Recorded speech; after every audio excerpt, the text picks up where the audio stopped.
Execution begins on line 5 of the main method where the variable radius is declared and assigned a value of 3.0. We begin hand tracing just like we did before by creating a table to hold the values of the different variables. However, this time we're going to label the table with the method that we're currently executing in. So we have our line number and our variable radius.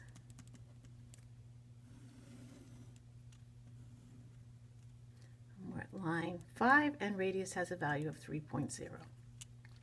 On line 6, the expression on the right-hand side of the statement is evaluated and assigned to the newly declared area variable. For line 6, we have a new variable, area. We're going to use the value of radius, which is 3.0. So multiply 3 by 3, we'll get 9. Let's approximate 3.14 for pi. Perform the calculation. And we're going to enter that into the table, 28.26 for line 6. Now, similarly, line 7, we're going to declare a variable circumference. The expression on the right-hand side of the statement is evaluated using the values of radius, and that will be assigned to circumference. So line 7, we use the value of radius. Area remains unchanged. Our new variable is circumference.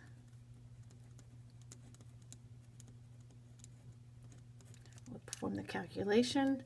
3.0 plus 3.0, 6 times our value pi.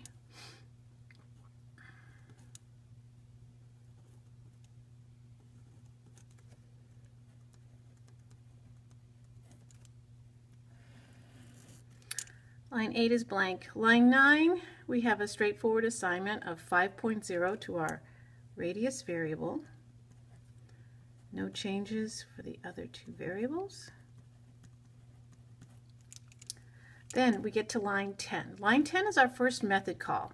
Notice here that on the right-hand side of the assignment we are calling the calc area method, and we're passing to it the value of radius.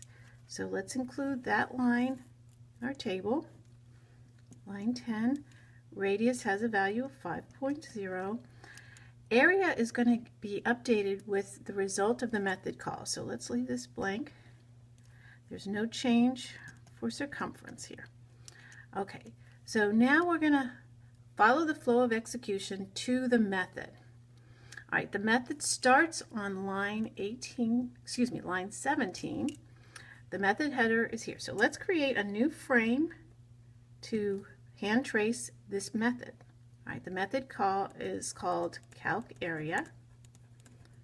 So we have a new frame right here. We've got a line number. It starts on line 17.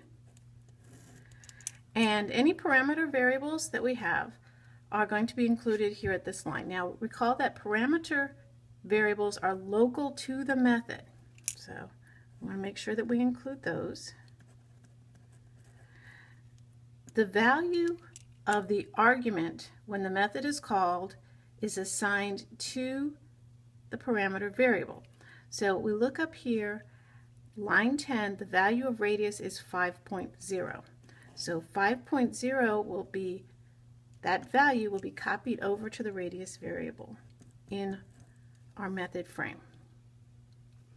The next line to be executed is line 18. On line 18, we've declared a variable, area, so we're going to add that to our table. And the result of the calculation of the expression on the right-hand side will be assigned to area. So radius has a value of 5. So this will be 25 times our approximation of pi.